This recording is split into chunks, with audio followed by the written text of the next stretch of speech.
have power over your mind, not outside events. Realize this and you will find strength. By Marcus Aurelius. And I quote, let's begin today's program with a moment of silent prayer.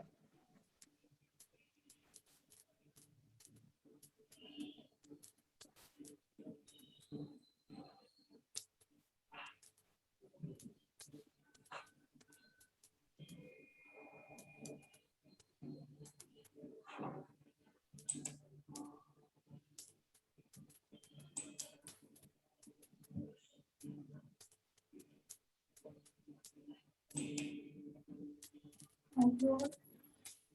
Respected Dean, Department of Commerce and Management, Dr. Aloysius Edwards, sir, in absentia.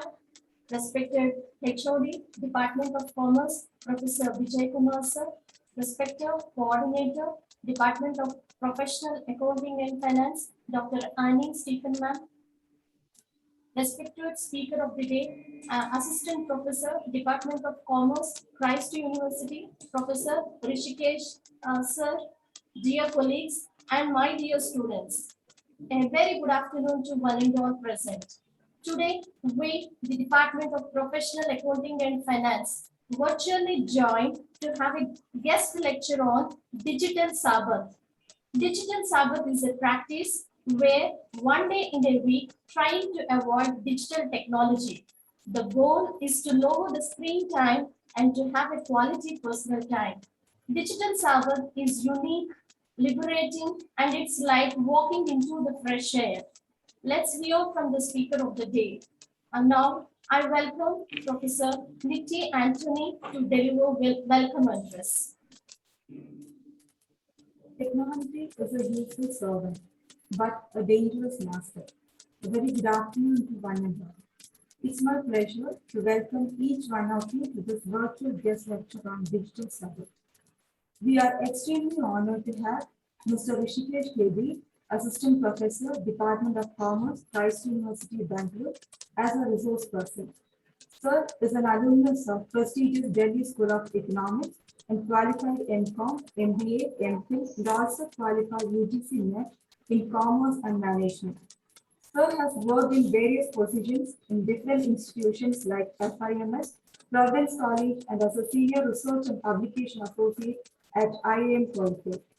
Sir has published research papers in reputed national and international journals and has lifetime membership at various professional bodies like All India Commerce Association, All India Management Association, Indian Accounting Association are a few to mention. Sir also writes articles in New Indian Express, the Hindi, and has a book translation to his credit. We are extremely happy to have you as a resource person. On behalf of Department of Professional Accounting and Finance, I extend a warm welcome to you, sir. I welcome Professor Vijay Kumar, Head Department of Commerce, to this guest lecture on Digital Sabbath. Welcome you, sir. I extend a wholehearted welcome to Dr. Annie Stephen, FCA, Coordinator of Department of Professional Accounting and Finance. Welcome you, ma'am. I also welcome all the faculty members of Department of Professional Accounting and Finance to this virtual guest lecture. Finally, I welcome all the participants to this program. Once again, I welcome each one of you to this virtual guest lecture. I request the resource person, Mr. Rishikesh K.B., to take over the session. Over to you, sir. Thank you, ma'am. Thank you very much for the very generous and kind introduction.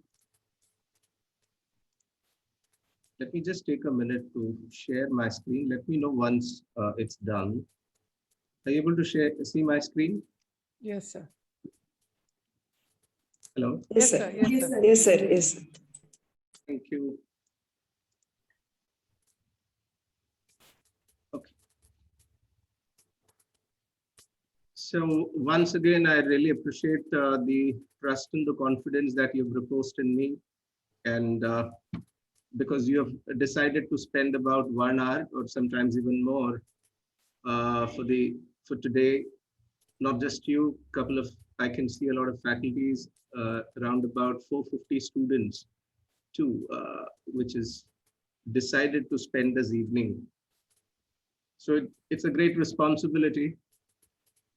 At first, I thank and appreciate the confidence that you've reposed in me, especially Annie ma'am, the department. Annie ma'am is the one who had connected with you. The department who has created this platform to share and exchange some of the ideas, some of the concerns, some of the apprehensions that I have. And at the outset, I must say that I'm not an expert in this topic, but I have a lot of interest in this topic. So the agenda for today is that I'll be spending about 1 hour making this presentation or a discussion. And meantime, I would suggest you that if you have any questions, please do reserve towards the end of our discussion or a conversation, because some of the questions might naturally get answered during the course of my presentation. So we'll have probably about 5 to 10 minutes or even more based on your convenience. We can spend some time for a Q&A. Otherwise, I would prefer not to have any sort of an intervention during the course of our discussion. So having said that, I'll directly go with the presentation. And this is not a very typical first slide that I use for my presentations or my discussions. But then, given the topic that we have chosen, I think this is how I should be beginning with. Given also the times that we are living in, I think this is what the mindset of a lot of the people around are. Like it's been almost 18 months sitting at home, and it's quite unprecedented ever in human history. Nobody ever in the wildest of the dreams would have thought that we would be sitting at home when science on the other side has advanced so much. But it has been 18 months and we still don't know when we will go back to the new normal, if at all there is a new normal, or we don't know if this is the new normal, right? So 18 months, I've attended weddings online. I've attended protests online. I've attended, this is my 38th webinar, I've been, as a resource person. And there are positives too, but almost everything has turned online. If I take during the peak hours of the academic life, if I account the time that I spent online, there were days where I had spent almost 16 to 17 hours a day. My screen time was almost 17 to 18 hours a day, 16, 17, sometimes close to 18 hours too. Here, what has happened is my preparation was delivery and preparation was happening online. Then comes the delivery, which is the lecturing is online. My assessment is online. Examination is online. The administrative work is online. The meetings are online. The admission related work is online. The convocation was online. I'm just talking from my academic perspective or as a faculty perspective, which I hope most of you would agree with as well. Now, the screen time has been increasing and this is unprecedented. And this is quite unexpected. And for me, what was more worrying is there is no human interaction. I had lost interest in online teaching, to be very honest, by September or October of 2020. The interest is what I'm saying.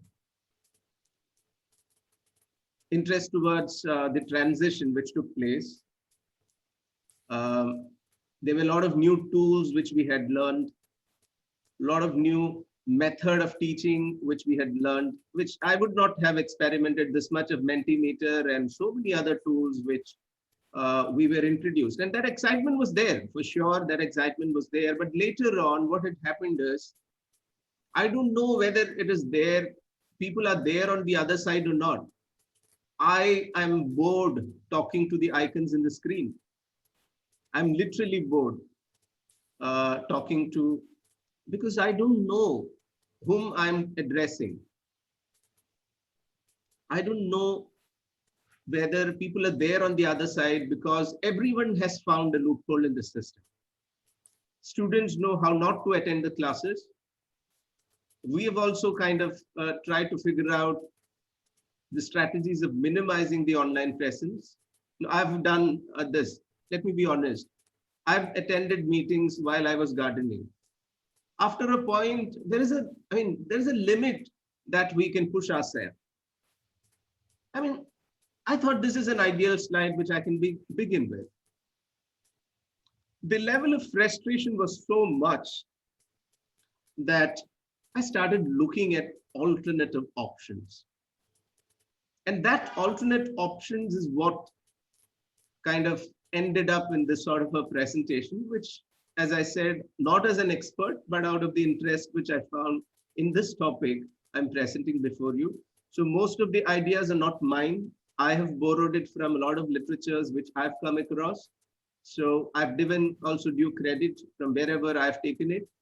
But then the whole purpose of this little interaction is to share what has been my journey in finding happiness amidst all this pandemic.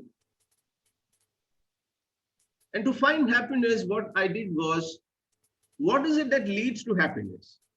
This is a fundamental question I started asking myself. I did some high school science and asked 5 W's and 1 H. What, when, where, why, whom, and how. How do I find happiness? Where do I find happiness? From whom do I find happiness? Why should I be finding happiness?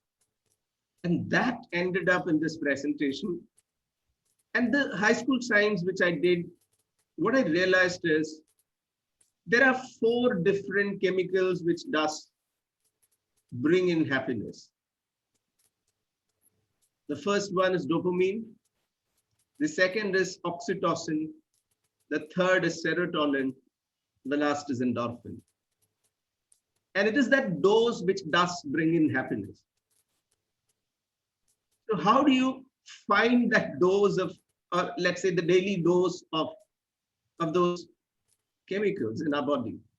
I mean, that was my second phase of exploring. So let's try to understand what these dose represents or what dopamine is. Because this is fundamental understanding which we need to have to get into this topic. Dopamine is something which enables motivation. When you feel motivated, I don't know how many of us are really motivated to teach online. When you really feel excited, when there is learning, when you find pleasure in that entire process of learning, feel inspired, when you accomplish certain objectives, when you accomplish certain desires, personal goals in life, what you get is a dopamine kick. Oxytocin is when someone trusts you, when somebody motivates you because what you've created in me is a release of dopamine and oxytocin. 520 as of now, people have shown trust in me to listen or rather spend your evening with me. So the chemical that's likely to get released in my body is not just dopamine, but also a sort of oxytocin, because you've shown trust and you've motivated to build a sort of a sustainable relationship, or at least a conversation. Oxytocin also is known as the cuddle or love hormone. When you get a pat on the back, when someone says, Rishi, you've done a good job. When someone gives you a hug or a kiss, the chemical that gets released is oxytocin, right? Then comes serotonin. When somebody makes you feel significant, you are making me feel significant today. Yeah. And the last is endorphin, which releases a brief sort of euphoric, which, see, all of us do have emotional pains, mental pains, but when you feel euphoric, when you come out of that, what gets released is an endorphin. So these are the four basic chemicals which gets released in our body and which leads to happiness. I'm sure there's hardly a person who doesn't want happiness in life. All of us do aspire or look for, seek for happiness. And this is the answer which I have got to offer. I mean, are you getting the dopamine kick? The right kind of dopamine kick. You get a dopamine kick when you get into drugs, when you get into things which are not accepted in the society, or probably with sometimes even illegal, doing things illegal. You might get, but are you getting the right dopamine kick? Are you getting the oxytocin? Are you getting the serotonin and the endorphin? Is something which I'll be discussing today. And how do you get these daily dose of these chemicals? So the point here I'm trying to figure out, or rather I'm trying to flag us, that the topic that we are discussing today is more of an elephant in the room. And I don't think I need to explain what an elephant in the room metaphor denotes. An elephant in the room means a problem which everyone knows is a big problem, but nobody dares to discuss about. Everyone knows that the screen time is increasing. Everyone knows that, this is not the real sense of pleasure or happiness which I'm seeking or what I'm getting. But we don't talk much about this. I've rarely heard my friends or colleagues or my students talking about how to find happiness. I've not heard people, I've heard a lot, people cribbing about increasing screen time, but not much discussion has happened about finding a way out of it. And that is something which I'll be attempting to. I'm not saying I'll be succeeding, but then I'll make an attempt to give you some insights which I have come across, which I thought might be of some use for you. So digital Sabbath. Let me go directly with the concept of digital Sabbath. Our life is increasingly swarmed by a lot of digital cacophony. When I say cacophony, your mobile, your land phone, your television, or all other electronic gadgets that helps us stay connected, in a way, creates a lot of cacophony. The life was much easier and simpler when in my school days, the life was much peaceful when I had a black and white television at home, a radio at home, and my options were limited. But today the options are so much that, in marketing, we call it the agony of choice. You have so many options that you don't know which one to opt for. So here, digital Sabbath is a concept which is becoming popular in the US context, wherein on a Friday evening till Saturday evening, one whole day, 24 hours every week, there is absolutely no digital engagement. And that's what digital Sabbath is, right? The tradition of giving up device from Friday evening to Saturday evening and devotion of those hours for the family, for the analog values. You need to understand the difference between what are digital values and analog values. Sociologists and psychologists these days have started talking about analog values because digitally all of us are good at. Digital connection, sending a text, liking a picture, sharing a post, commenting on somebody else's Instagram picture. Those are good qualities. I'm not saying they aren't, but there is a sort of a conscious choice which all of us need to make so that the digital doesn't supersede the analog qualities which actually leads to happiness. Yeah. And that's something which I'll be discussing now. Now, let me ask a very fundamental question. What occupies your free time? I mean, occupies is in single quotes. What do you do in your free time? I think the answers are quite obvious. When I say a free time, you can give your responses, by the way, in the chat box. I hope I can read the chat window here. Yes, I can. So you can feel free to give your opinions, your suggestions, your viewpoints in the chat window. Okay. When I say free time, what I meant to say, or what I meant to ask is, suppose you're waiting in an airport, your flight is delayed. What occupies that free time? Or you're standing in a queue, let's say in a bank. What occupies that free time? Yes, can I have some responses? Okay, tensed about it. Watching comedy or funny videos. Okay, great. Scrolling through social media. Exactly the point. Scrolling through digital media.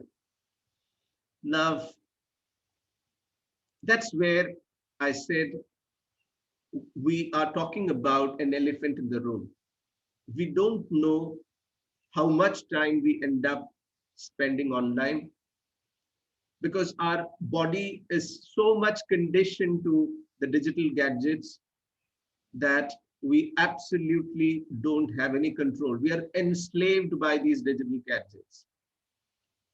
And that awareness about the digital enslavement is what I intend to take up for discussion. So most of the digital addictions is what compelled people to think about alternatives, and they came up with something called digital Sabbath. Digital Sabbath is a conscious decision which people are making to get away with or get rid of the digital addictions. And therefore, this concept is also known as digital detoxification. People of late have started realizing that it is suicidal to spend so much time online.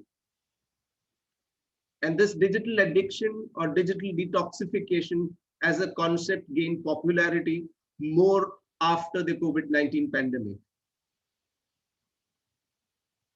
Now, what I'm talking about is this over dependence on technology is not just the matter of one age or one gender or one sector of people.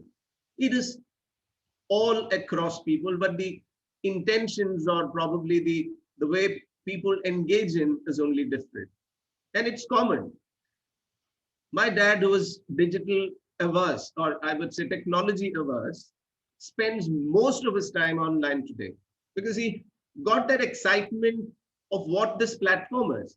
He got to know what all options are there which can keep him engaged. But the other side of it is that has resulted in a lot of physical problems in it. You're frustrated if you don't get a network. I've never seen that in my life, my dad getting frustrated. When my Wi-Fi doesn't work, he gets frustrated. No, I'm not getting signal. I mean, this is something which I was about to watch, but then it isn't working. So what I'm trying to say is, I, in fact, had an issue. That's why I say I speak from my experience. I had something called driver's bottom. Driver's bottom is a disease which the lorry or the truck or the bus drivers, who drive for long distance and they keep sitting in a particular place, they keep sitting in the driver's seat, they develop pain over the backside of their body. And that's called driver's bottom. It's also called pilonidal cyst or pilonidal sinus. And this is because of the lifestyle change which has happened post-pandemic. So there are physical problems. At the same time, there are much worse as the mental problems that people are dealing with. And therefore, it's a red signal. And therefore, I say that this is an elephant in the room.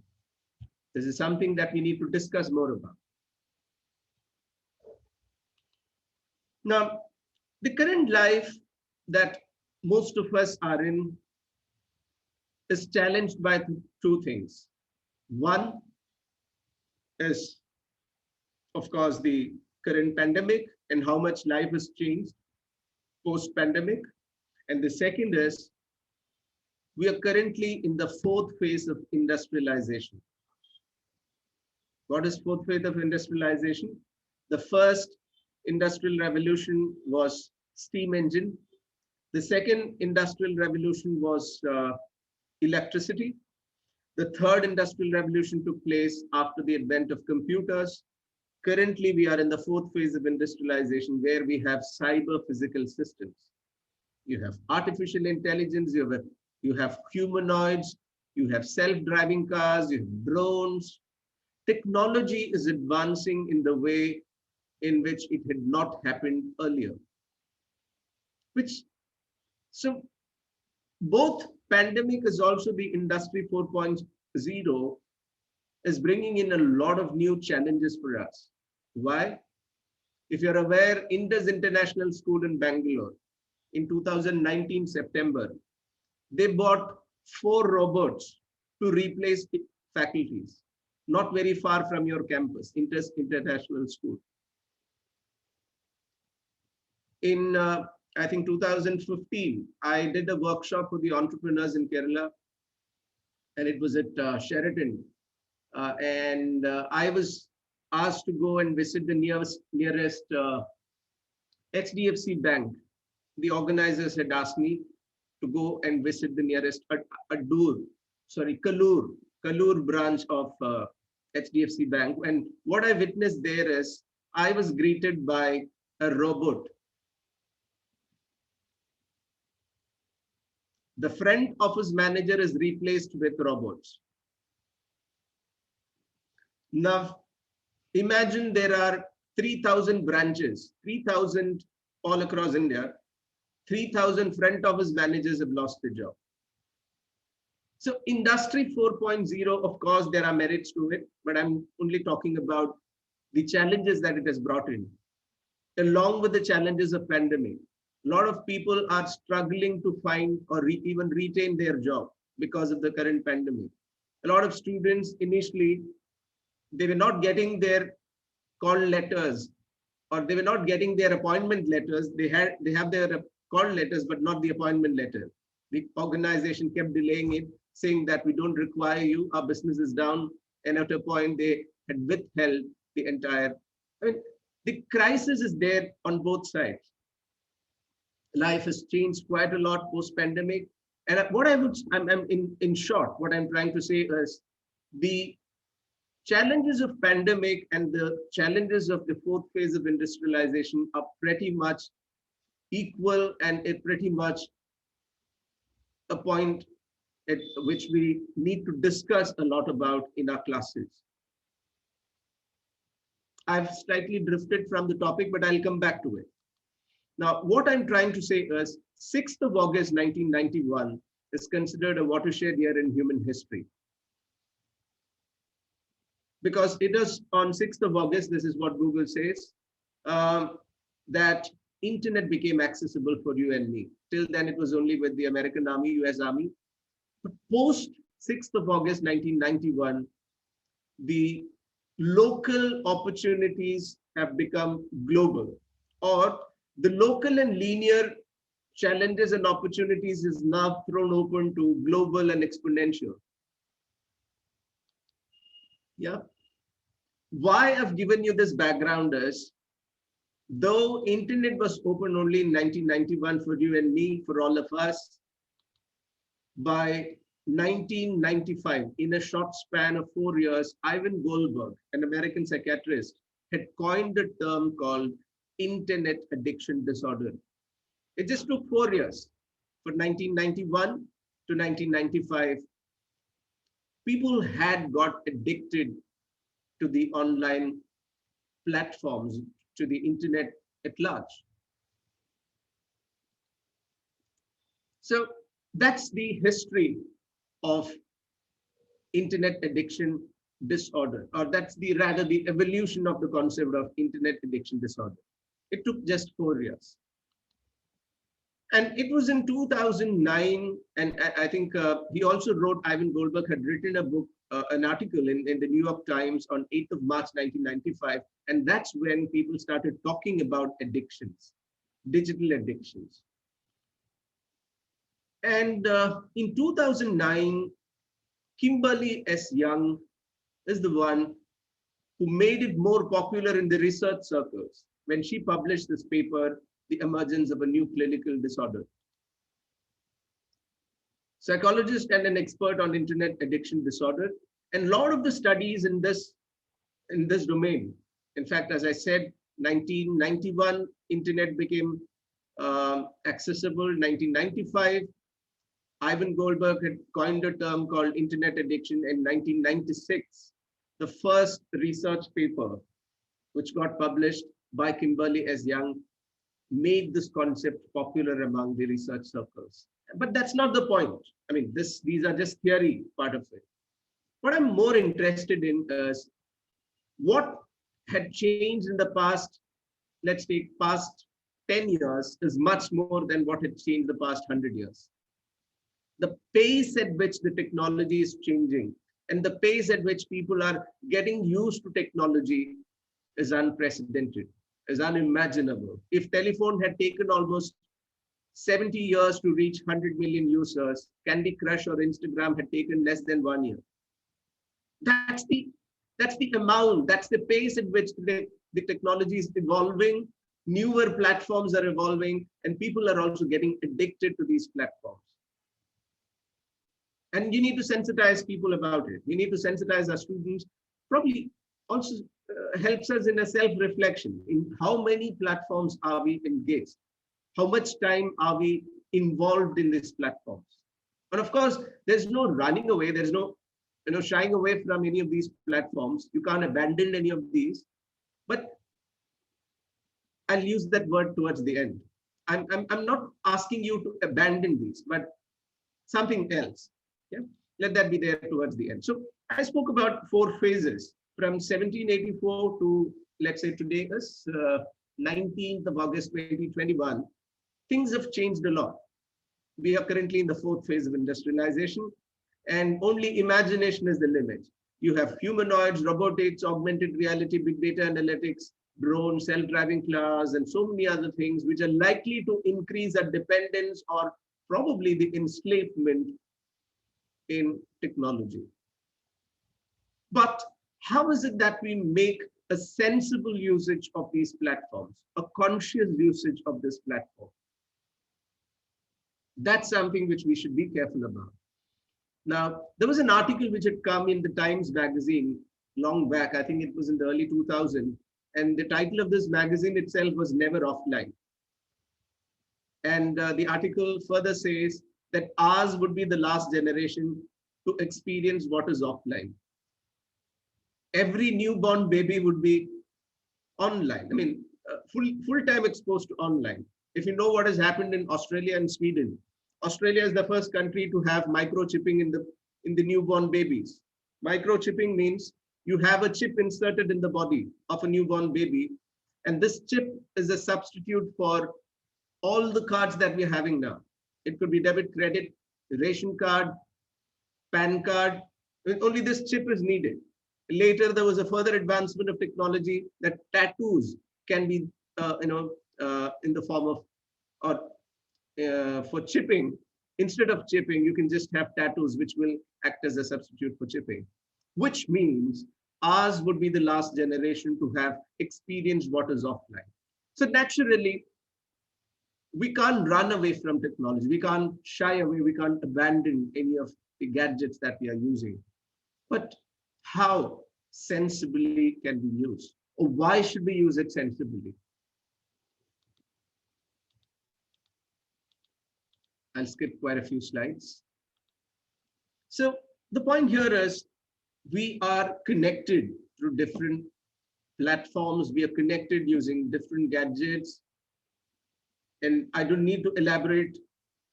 The past 2 years of our online learning stands a big testimony for this. But one thing which all of us must also understand is, if you watched uh, a documentary in Netflix, the title of which is The Social Dilemma. It says there are only two industries which calls their consumers or as users. One is the drug, and the other one is social media. Social media users. So social media or digital platform is like a drug. It is an addiction. And the social media platforms are engineered itself in such a way that people spend more time in these digital platforms. I mean, that's how it is designed. Why do people keep scrolling from one post to another post? I mean, that's what they wanted. The more time you spend online, the more it generates revenue for them. But that's something which we have to be careful about while we spend our time online.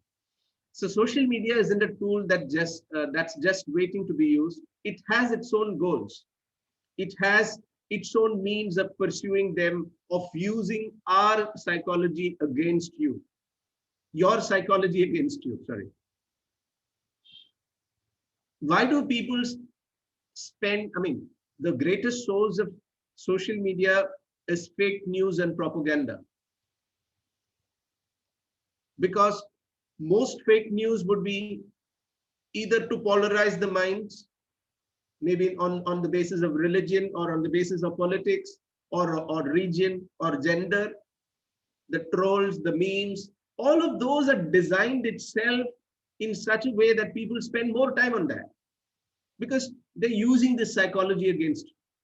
Your psychology is used against you. This is what the social dilemma, I would suggest you, please do go back and watch this documentary. It's 1 hour documentary.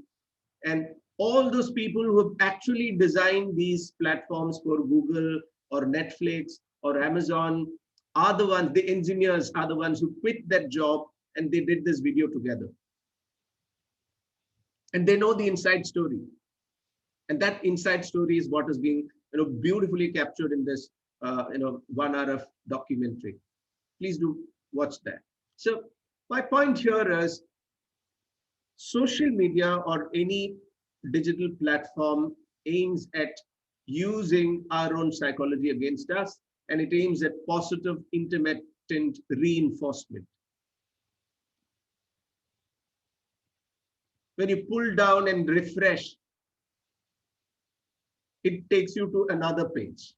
And that is exactly what they wanted.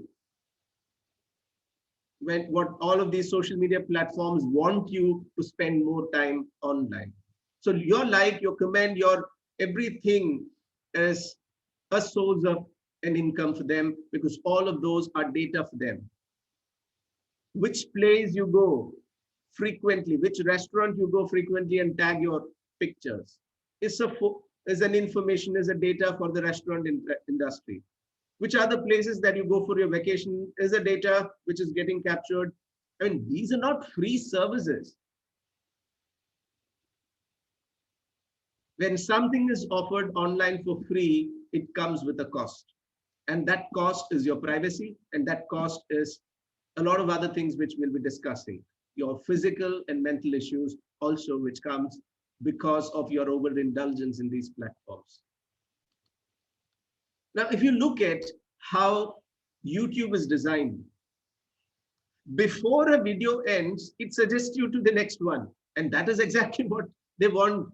They want you to watch the next video. They want you to go to the next video and watch the subsequent videos. And that's why they ask you to create a playlist. Yeah. It shows up next. So that sensitization we need to have. Only then would we be in a position to control our emotions, or probably our conditioning of the mind about our digital addictions, for which you need to achieve a sort of alpha state of consciousness. You need to be aware, first of all, about the intentions or the engineering behind that. All of these are, yeah, alpha state of consciousness is where, when you're ready, when your mind, when you reach a sort of a relaxed state, even while you're awake, you're mindful of what you're doing. I said I'll use a word, and that word is mindful digital consumption. It is not about abandonment of any of these gadgets. It is about mindful digital consumption. How do you spend your time meaningfully? How do you spend your time, which is engaging at the same time, not damaging? And that, some tips is what I intend to. I don't think I'll be in a position to complete within the time that's I had committed. Probably I might take about 5 to 10 minutes extra, and I hope the organizers wouldn't mind, because there are lots more that needs to be discussed. So what I'll be talking about is technology addictions. All right. So the first thing which I want all of you to do is, I hope you have done Mentimeter exercise activities earlier. So I want you to do the same.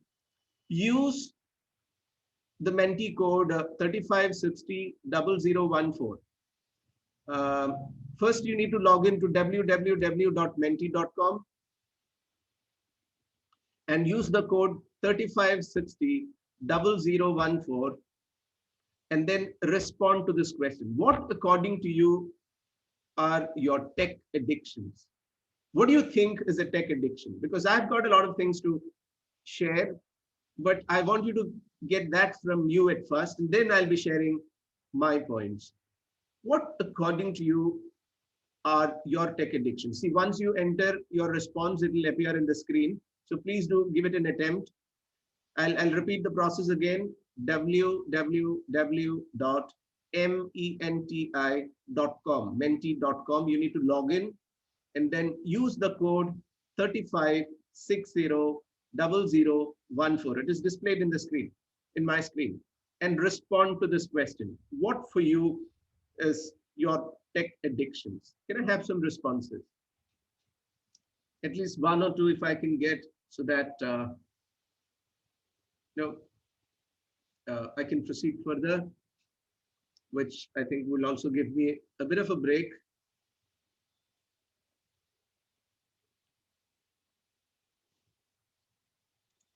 Can we have some responses?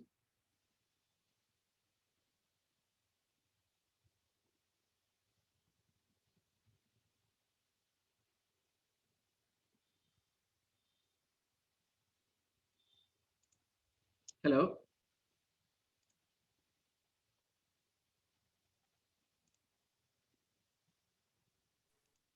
Okay. You're probably in the chat window is enough. Okay. They're asking the code. Yeah, I'll repeat. I'll type in the chat box, www.menti.com. And that's where you need to log in.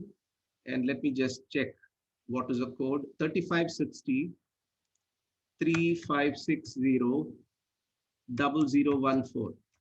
Yeah, you can use yes. Thank you. People have started responding. Overusing of the device is one response which I've got. You can keep,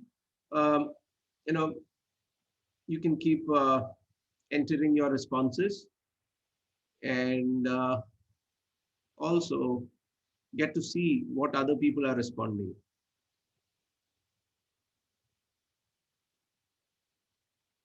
Okay, anyways, I'll go, otherwise we'll be wasting a lot of time. This requires a bit of technological, familiarity as well. So what are technology addictions? Let's first try to understand what they are.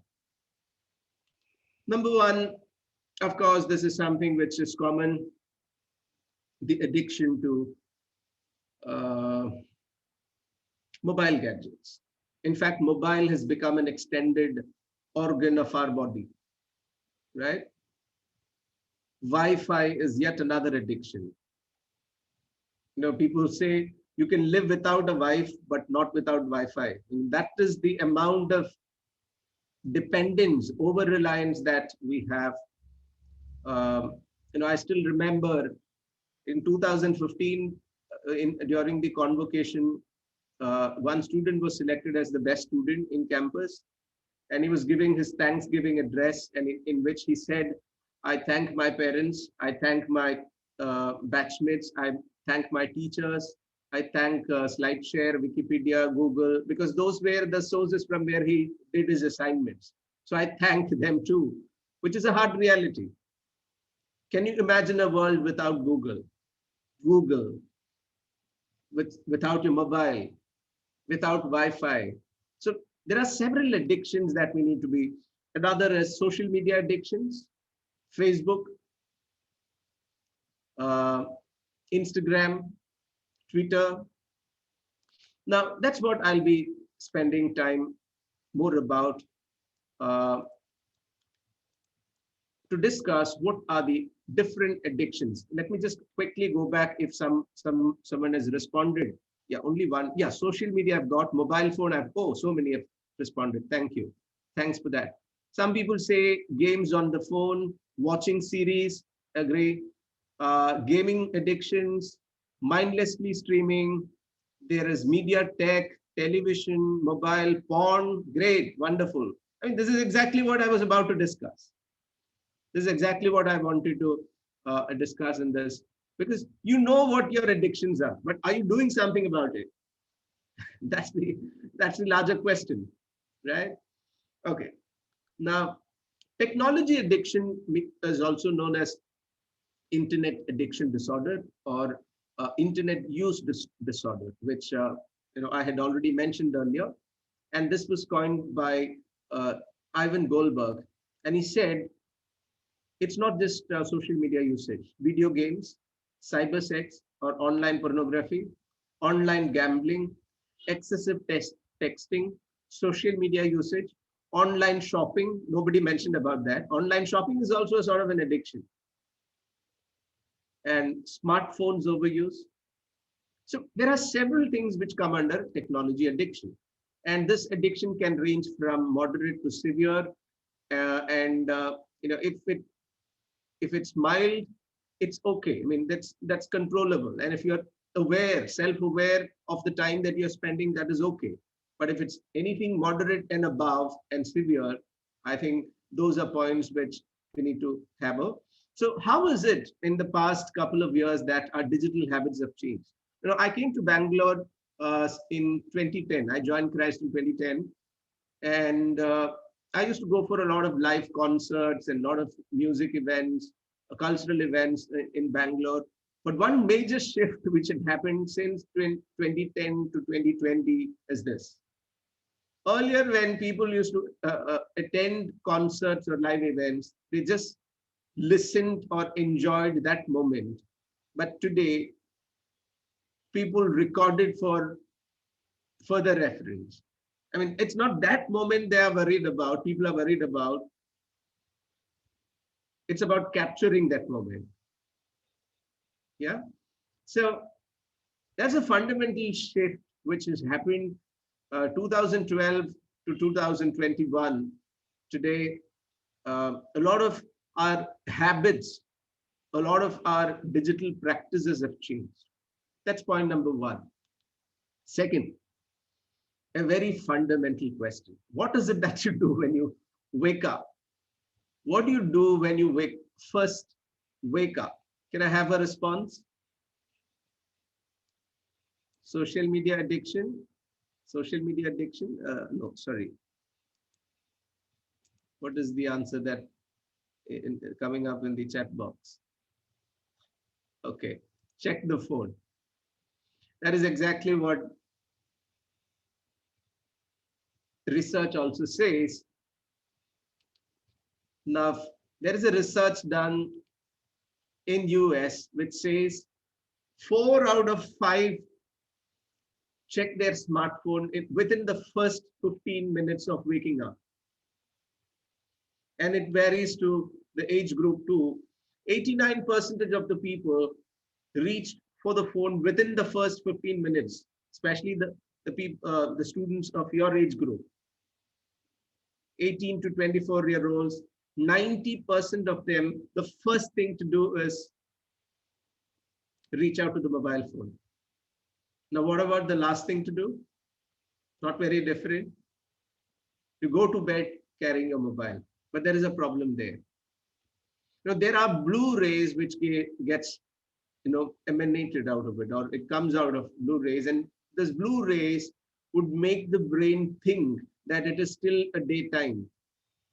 I've seen a lot of students. Earlier, I used to stay in the campus itself. Before pandemic, I used to stay in the Christ campus itself, and I used to go around maybe around 12 o'clock at night or 1 late night. And then what I find in the hostels is most of them would have switched off the light, but they're all busy either with PUBG or with having a chat with their girlfriend or boyfriend. And they're all prone to this blue light. And what happens at the back of your mind or in your brain is that brain keeps thinking that it is still daytime, and because it stimulates the brain, and you have insomnia, sleeplessness. And it's common, it's becoming rampant. So now my question is it good to carry your mobile before going to bed? What about waking up from bed? What are the options that you have of not reaching out to a phone? Probably I'll discuss towards the end. So 2 things. Our social life and our digital practices have changed in the past 5 to 10 years. Second, waking up, the first thing what many end up doing is reaching out the phone. Sometimes even going to bed is also with the phone, carrying the phone, right? Now, another thing, TV or video game addiction. Somebody had already mentioned about it. In the deep disconnected with realities of the life. For them, the connections are virtual connections. I had to talk to one of my students. He is not from India, but we have a good rapport. And once he started calling, and he said, "Sir, I need to have a chat with you." I said, "Okay, let's have a chat." And what he said is, "Sir, past 1 week, I'm completely depressed and isolated. I feel isolated because I don't have anybody to talk to." The paying guest accommodation where he was staying doesn't have a Wi-Fi, nor is this person in a position to go and recharge his mobile. He's completely ostracized. He feels lonely. He feels isolated. And it led to a very severe mental health problem, which I had to deal with, connecting him with one of my friends, Mr. Manoj Sharma at Nimhans. Dr. Manoj Sharma, sorry. I had yet another experience. About, this was in October 2020, I get a message through one of the social media platforms from a student who had graduated in 2015. And he said, "Sir, I need to talk to you." I said, "Okay, let's have a chat." He belongs to one of the filthy rich family in Bangalore. He owns a big bungalow. In the sense, his family owns a big bungalow. He's the only boy in his family. The elder 3 are sisters. And it is the first time ever in his life that he had spent almost 8 months of his life only with his family, not having a social life, not going for any parties during the weekends, not going for a trip, not going to a shopping mall. And he said, "Sir, I just can't take the amount of love and care which my parents are giving." He just couldn't accept, and what was further shocking is, so can I stay away from my family is the question that he was asking. And again, I had to connect him with some of my friends in Nimhans, because then the doctor said that this is not an individual problem. This is actually a family problem. Because most of the times this child is connected digitally, and that might give a momentary pleasure, but that doesn't satisfy your brain. Your brain is wired differently. You want a pat or a hug or a kiss from people. Social life is something that is missing. And that's exactly what it happens in this case. If somebody is 24/7 involved in video game, for him, the virtual world is the world, It becomes difficult to accept the actual world, right? So that's another flag. I've known students, as I said, I was staying in the campus for some time. I've seen a lot of students doing this. Even while going to the washroom, they carry a mobile. Some are prone to pornography and cyberbullying. I've seen a lot of people having heated arguments online, heated arguments in the digital media platforms like Facebook or wherever, Twitter, and arguing with people whom they don't even know. All of these affects your mental health. And what studies are saying is, this fight could be because of your ideology. You believe in an ideology, and probably the one who's in power comes with a completely different narrative, and you start arguing with that person who believes that they are right, but then you put across your point. And that is exactly why the social media is designed. They want you to have fight with each other, have conversations with each other, continued conversations with each other. But indirectly, what happens is it affects your brain. It affects your mental health. So pornography, cyberbullying, those are, even your mobile usage habits while you are dining. I have seen, on the left side, you keep the phone. Sometimes even while you're driving, you keep using the phone. So these are certain habits which I had spoken enough about this online shopping. Invest time and energy in items than on people. Because they think, people who are spending a lot of time shopping think items would bring happiness. It's the other way around. It is actually the people who bring happiness. Items are only possessions, right? Okay, online shopping is another. Another thing which is actually a real challenge is about people having extremely low self-esteem are the ones who keep posting pictures in the social media or keep engaging in the digital media platform. This is not what I'm saying. This is what the research and the reports are saying. If someone is spending too much time online, there is something wrong with them. And that wrong is they have extremely low self-esteem. For them, they need a validation of a like or a comment or a share from somebody else, somebody outside. And that outside platform is digital media platform. And if they don't get a comment, they are unhappy. I've put a status, I've put a picture, or I've written something and nobody's commenting, I'm dejected, I'm unhappy. And that's called the existential crisis. I know one of my friends, don't wish to reveal his name, who keeps deleting his accounts, social media accounts, because of sporadic panic attacks. But this person has done his PhD from UK. My really good friend, but I couldn't help him out. Not able to convince. It's not that he isn't aware, but then the deeper psychology behind that is that it is actually an existential crisis. The problem is with you. that you don't have a self-respect or you don't have a self-esteem, that vacuum of self-esteem is what you search for in the social media platform by keep posting pictures or whatever you do in this, and you need other people to like, comment, and share, and that will only give you a temporary dopamine kick, and that's temporary. I intentionally use the word temporary. That doesn't give you because once people stop liking or commenting, it becomes a problem for you. Am I not valid enough? Am I not worth enough? Am I not accepted?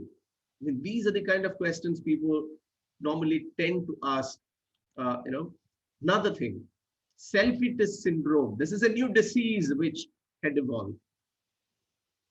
Morning one picture, afternoon another picture, before going to bed another picture. Keep posting pictures in Instagram. And it's called self-interest syndrome. Obsessive compulsive desire to take photographs of oneself and post it in the social media. Excessive narcissism. It's not about places, it's not about products, it's about their own image. They like themselves so much that they dress up or they dance, they do this, you go to places and keep posting it. Excessive narcissism, self-love. This again is a problem, because if it's a borderline, it's okay taking selfies at least 2-3 times. But if you're taking selfies at least 3 times a day and posting it, it is acute. Anything more than 3 times, anything more than 6 times is chronic. But I have come across such cases within our own students who keep doing it frequently, because for them, it's an extension of the earlier point. There is an existential crisis. There is a lack of self-validation. There is a lack of self-esteem, and they fill that vacuum with the like, share, and comment of other people. This is a little funny. On the left side, what you see is how a person actually looks, and on the right side is how that person looks after the Snapchat filter. But today, the trend is to do surgeries to look like your Snapchat filter. It's a new disease. People want to look like their Facebook images. It's called Snapchat dysmorphia. People are getting surgery to look like their Snapchat selfies. So newer editions of diseases, both mental, physical, emotional, because of this overindulgence in the digital platforms, because of this enslavement in the digital platform. I think I have taken the time that is allotted to me, but do I have the luxury of continuing for another 10 to 15 minutes more? I would need, to be honest, I would need 15 minutes. I will be in a position to wind up only by 4:15. If I get please, sir. Thank you. Another thing is nomophobia. Imagine a day you've forgotten to take your mobile phone. No mobile phobia. It's a huge mess. It's a huge havoc. Yeah. A new disease. The fear of being out of mobile phone contact. Now, another thing which is common is phubbing. Even while we are in a group, you don't talk to each other. No, I hate traveling in trains these days. My mother's house is almost close to 100 or even more kilometers from where I stay, and I used to take a train, to travel every year at multiple times, and I used to enjoy. But because you end up meeting a lot of new people, you can have a lot of new conversation, new friendships. But today things have changed. Everyone is glued to this digital gadget and they don't talk to each other either. Yeah. So the practice of, even while being in a group, but not talking or being glued to your mobile phone is known as pubbing. FOMO. What's FOMO? How many of you have this habit of keep checking your mobile phone frequently, thinking that some important message has come? It's called phantom vibration. You think that your mobile phone is ringing. You keep checking it frequently. You think that you've missed out something important. You might have missed out something important, and you keep checking your mobile phone. That's called fear of missing out. That's a new disease. I'm talking about emotional problems. I'm talking about new psychological problems. I'm also talking about physical issues. Probably towards the end, I'll wind up by giving you some suggestions. How can you get rid of these? FOMO is the fear of missing out. It is the anxiety that one has caused by the fear of missing out on the social media event or a social event or any positive experience, right? Another thing, shoulder surfing. While you travel, you might have come across such people. It's a practice of observing personal life of people through spying on their screens. You might have seen people while they travel in your public transport or in an office or at home. Some would peep into your mobile phone. That's another, shoulder surfing is what it is called, or screen voyeurism. Peeping into the life of somebody else, to the privacy of somebody else, is yet another, changing digital, or let's say a practice or a lifestyle change has brought in this sort of a disease too. Another, tablet zombies. Suppose you are walking, maybe I'm assuming all of you are from Bangalore, or majority is from Bangalore, and you are walking through Kormangla, one of the most busiest places in Bangalore, and there's heavy traffic, but you get to see one person sitting or standing right in the middle of the road and checking the mobile phone. What are they known as? They are tablet zombies. People with devices in their hands are frozen in a space as if they had been going somewhere, but were taken aback by the need to respond to their email or check the updates. This is another kind of a habit which has come. Another thing, I asked a very fundamental question at the beginning. What is it that you do in your free time? I think I also elaborate what free time means. Free time is the time that you spend while you're standing in a queue, or probably while you're waiting in an airport when the flight is delayed. What if you don't have a digital gadget to engage that free time? It leads to a boredom, and that is called micro boredom. Micro boredom is the brief spell during the day when one grows weary. It appears at the bus stop while you're waiting for the bus, and when you're standing in a queue or in a cashier's office and you don't have a gadget, or you don't have anything else to do, because otherwise you're always engaged, probably because there is no currency in your mobile, or there is no Wi-Fi or connection. What happens is micro boredom. So there are several issues which are cross-connected, and the last, probably one of the most kind of common thing which is seen these days is doom scrolling. What is doom scrolling? Scrolling through all the negative news. That's why the World Economic Forum, when the pandemic was first announced, they said, today we are not just dealing with pandemic, we're also dealing with infodemic, the epidemic of information. A lot of propaganda, a lot of theories evolving, about from where the pandemic had started, how, I mean, people just create news.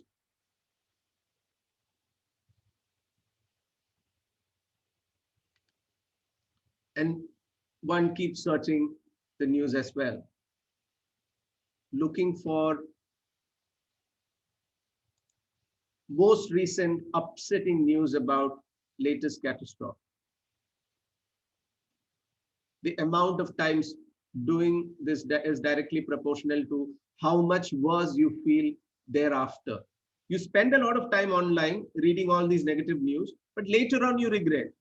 That's doom scrolling. Yeah.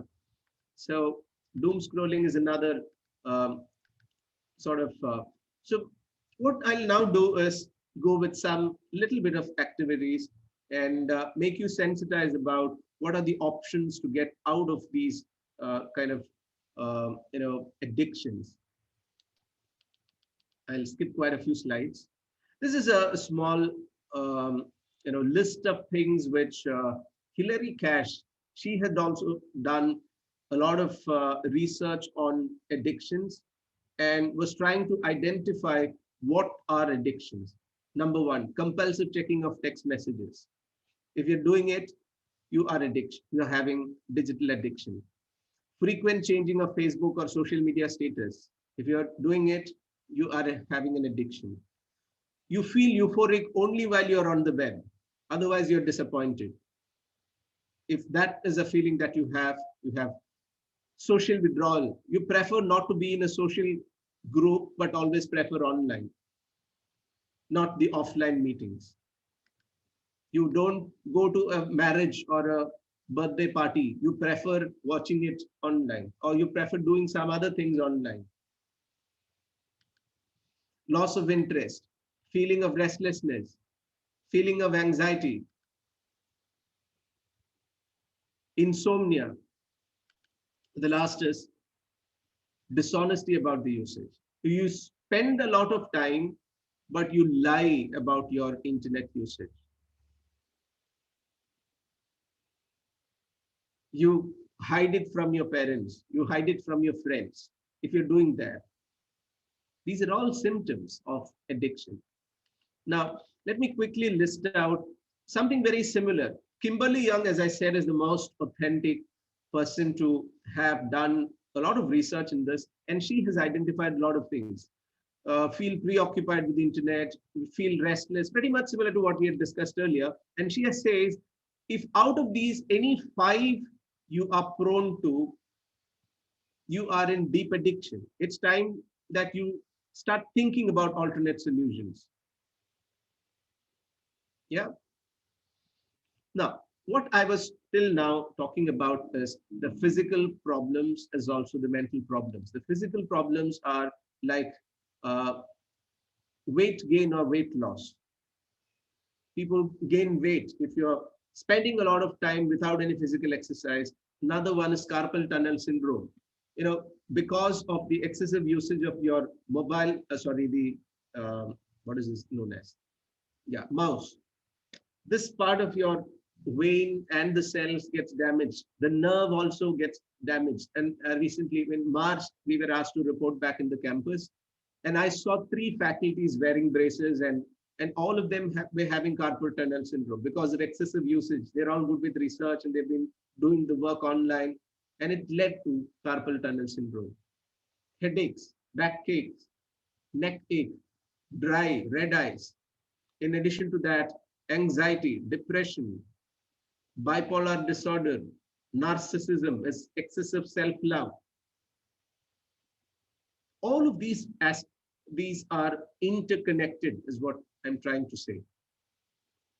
So the time, how you spend, the quality time that you spend online matters a lot for your physical well-being as much as for your mental well-being. That's a point which I wish to, speak about. But then I think I have covered almost everything. Before that, I think I need to take you to the next part of the. I'll skip quite a few slides because maybe some other time we can do that. But what are the suggestions that I've been talking till now, only the problems. So I should be offering you some solutions as well, or rather some tips and suggestions. Based on my research, as I said, I was trying to find or seeking happiness, and I ended up reading or knowing about these, and then I ended up also coming across certain tips and suggestions given by the experts, and that's what I'll be sharing. One of the suggestions is limit your social media time. Can you limit it from this time to this time? Maybe from 8 a.m. to 8 p.m. Not immediately after getting up from the bed, or not immediately before going to the bed. You can create, let's say, tech-free zones. Sometimes even a digital detox buddy, somebody to whom you can talk to, not over the phone, but directly talking one-on-one. It can be your near and dear ones, your friends, your relatives, anybody with whom you can open up. That's one of the suggestions, and it actually had worked for me. Second is about pushing off your notification. I hope you're aware that all the digital media platforms have this option of switching off the notification. Amazon, you have the option of switching off the notification. You can switch off. How many of us do that? In WhatsApp, Instagram, Pinterest, job portals, e-commerce portals, bank notifications. We can switch off the notification. That's one way you can reduce. The third is end up deleting a lot of apps which are not used at all. The other day, I ended up deleting Signal. Signal is another new platform other than Telegram, WhatsApp. But I had installed it when it became popular, and people were saying it is much safer and more secure than other platforms. But then over a period, I realized for the past 5 months, I've not used it at all. So why do I need Signal? Delete it. Yeah. Read a book instead of unended scrolling. Reading is a good habit. Actually, I had changed my digital practices. Earlier, I used to sit at another place where 24/7 I was focusing only on the screen. But now I changed. Now, if I open, I can see the window. I mean, that's how we should be sitting, it seems. I can see the greenery. And you need to take yourself away from the screen and look at the nature and enjoy it, is what the people who have done research in this field are saying. So it could be getting out from your digital platform, going to a natural place, sitting there and reading a book, doing some fun-filled activities. Stay connected with the nature is another thing. Go for a small trekking, short trip, cycling, try gardening. And I did that. And I told you, in fact, during some of the meetings which I was supposed to attend, I was actually gardening. Yeah. Create memories. And the other thing is, even while you create memories without posting it in the social media, enjoy with people. Yeah. Without posting any of those in the social media. The other thing, which I hope you would agree, you can actually travel from an airport without announcing it in the Facebook. Why do you have to post what you're eating, what dress you're wearing, where you're going, which restaurant you're with whom, with friends you are outing? I mean, do you think people are interested to know about all this? It's actually, it all indicates how much of a self-esteem you have about yourself. Why do you need to share everything that you're doing in your life in this digital platform? I don't think that's needed. Yeah. So not what I'm saying, but what the people who have done research. Another suggestion is to charge your phone outside of your bedroom. One of the prime reasons that we end up using either before going to bed or after is you charge it near to where you sleep. Sometimes even you put your alarm in your phone Instead, I recently bought an alarm. It cost hardly about 200 or 300 bucks. I bought an alarm. I mean, these are small things which we can do to minimize digital, dependence. Yeah. So probably work out, do some physical activities which involve some physical exertion, because that increases the blood circulation, and also it reduces chances of depression and so many other interrelated things that we spoke about earlier. Invest time in the energy and in your personal fitness. And try cooking. That's another thing which we could try out. Healthy meal. Another thing which is extremely important is to have an appointment with yourself, to fix an appointment with yourself.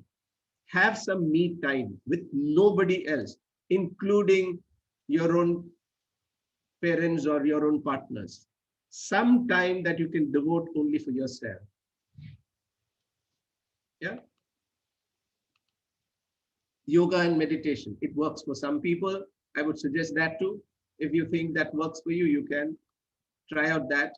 So what I'm also further suggesting is gadget restructuring. See, there are lots of apps. This is the last option which I'm giving, because I'm giving a digital detoxification suggestion, suggesting you yet another digital app. I mean, this looks so ironical. In fact, when I shared the poster of this lecture, which we are doing today in Facebook, one of my friend had commented, "You're doing a lecture on digital detoxification through Zoom. How do you mean? That's so contradictory. You should have done a live session. You're posting about digital detoxification, posting it in digital platform. That's so ironical. You're contradicting." So the point here is why I'm suggesting this at the end is these are certain ways you can begin with, not the way of finding a solution, but let's say apps like Moment or Shut Up or antisocial apps. It shows you how much time you're spending on what. I think Apple already has. How much time you're spending, or probably in which platform are you spending. It helps you to make a note and probably conscious attempts in later on in so gadget restructuring is one suggestion which I would uh, put forth. And the last suggestion which I have is cognitive restructuring. Cognitive restructuring is all about your mental restructuring. See, everyone is worth. You don't need somebody else's like, share, or comment to make yourself feel important. If you're having thoughts of I'm worthless offline, or nobody loves me offline, the online game world is the only place I'm respected, I think those are absolute crap, absolute rubbish that you're thinking about yourself. You need to avoid such overgeneralization, selective abstraction, or personalization, or magnification of the reality. And there is something called harm reduction therapy, which can be done with the help of a physician, because it's all about having a self-control, or which helps you connect with your own problems, your own limitations, your own possibilities. And if nothing is working, I would suggest you to go to the Shut Clinic. One of my good friend, Dr. Manoj Sharma, this Shut Clinic is the first internet de-addiction center in India, which is right at the heart of Bangalore, close to Nimhans. And if you think you still can't get rid of all the addictions that I spoke about, I think it's time that you take a professional help, professional support. And that's available not very far. In fact, they are the pioneers in this field as well. This is not a propaganda about Shut Clinic, but I'm saying we have, being at Bangalore, we have such options as well. I'll skip quite a few other activities, and then let me take you through a couple of things which are important. See, I spoke about 4 chemicals which gets released in the body. There are more which leads to happiness. I don't have time to discuss about it. Probably some other time we'll fix another session and have an extended conversation. So the only point what I'll emphasize is we become what we behold. We shape our tools and then the tools shape us. So we need to be careful about what tools and which platforms are we using, and that actually shapes us. And for more reading and understanding about the topic, I would suggest a couple of books. One is Digital Minimalism by Carl Newport. Excellent, brilliantly articulated book on the topic of digital detoxification. There is another book written by the same person, Deep Work. Then there is a book on the same title, Digital Detox itself. I would first suggest Detox, or then, if you have interest reading about these, Off is yet another book. How to Break Up with Your Phone is another book. And the last suggestion is watch the video which I mentioned about earlier, the documentary which is there in Netflix. Amazing documentary which helps you gain a lot of insights about how these social media platforms are designed. There are books like Hook, written by Nir Eyal. Probably it's not fully that connected with this topic, but Yuval Noah Harari's 21 Lessons for the 21st Century is yet another book which you can try, read, and understand about how digital organizations like, they are known as the big fives. Faham is what they are known as. And Facebook, Amazon, I'm forgetting the 4 other companies there. Facebook, Amazon, Microsoft, Apple.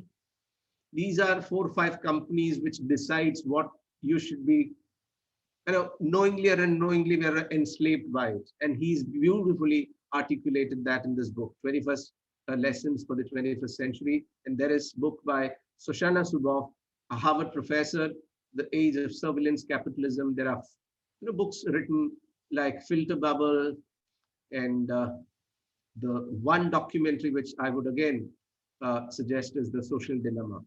So that's where I would prefer to wind up saying there are only 2 industries that call their customers as users. One is illegal drugs and the other one is software. So it's all about addiction. The system itself is designed and what we need to do is we have to redesign our thinking. We have to redesign our habits if you intend at all to get rid of these digital practices. So I'll just repeat. I spoke about my own search for happiness, and then I spoke about some of the chemicals which gets released and how these chemicals results in finding happiness. And the real happiness is not in the possessions or not in the momentary pleasures that you get in the social media platforms. The real happiness is in the people, in having direct conversations with people. Even if it's not possible, dial a land phone and talk. I mean, that's enough. That gives more serotonin or an endorphin or a dopamine than other platform. So one word I would emphasize is not abandonment, but mindful digital consumption. You need to have a self-control of what you're doing in the digital spaces. Otherwise, those digital spaces will control you. That's the point at which I wish to stop. And this is where I am. I had done this presentation along with another professor, Dr. Pranami, who's my colleague. So I share my email, my other contact details here if you are interested in any sort of a conversation on these lines, or about even conducting a workshop, or probably some sort of a research interest you have. We can definitely have an extended conversation. And there I stop. If there are questions, I'm more than happy to take those questions, or else we can wind up this session. I've spoken for 1 hour, 30 minutes. It's 4:30 now. Yeah, thank you. Dear students, if you have any queries, you can message in the chat box.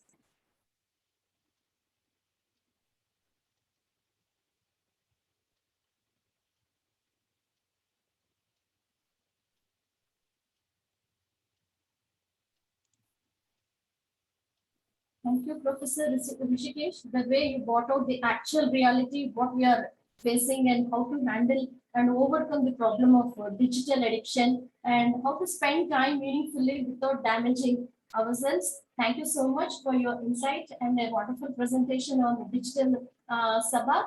And thank you, sir. Now over to Rajima to propose vote of thanks. Before that, students, there is a response link in the chat box. Please fill in the response link. Thank you very much for this opportunity once Yes. again. Thank you, sir. Continue this conversation. If there are platforms, we can have an extended conversation. Thanks once again. Yeah. Yes, sir. Thank you, sir. Thank you, Madhavi ma'am. It's not happiness that brings us gratitude. It's gratitude that brings us happiness. A very good afternoon to all of you. I, Dr. Raji, here to present the vote of thanks for today's session. I would like to thank our resource person, Mr. Rishikesh, KB, Assistant Professor, Department of Commerce, Christ University, Bangalore, for gracing us with his virtual presence and enlightening us with his knowledge. Today's session gave up deep insights into the topic and also revealed some interesting facts. The point where he told us about the various types of digital addiction and how to limit the digital dependence for all, especially young generations, for really informative. I'm pretty sure that precious knowledge that he gave us will definitely help us a lot in the long run. Thank you, sir.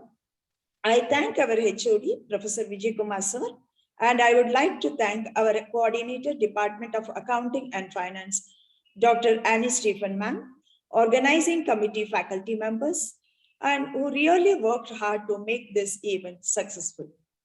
Thank you. I also thank you to all active students for being virtually present with us for this session. Once again, I would like to thank Mr. Rishikesh for taking out time from his busy schedule and enlightening us with his knowledge. Thank you very much, sir. Thank you all. Thank you for this opportunity. Shall I leave? Yes, sir. Yes, sir. Students, please fill the feedback form and you can leave. Okay, sir. Thank you.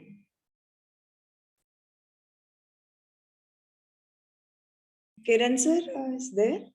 Yes, ma'am. I will. We can wind up that session. Yes.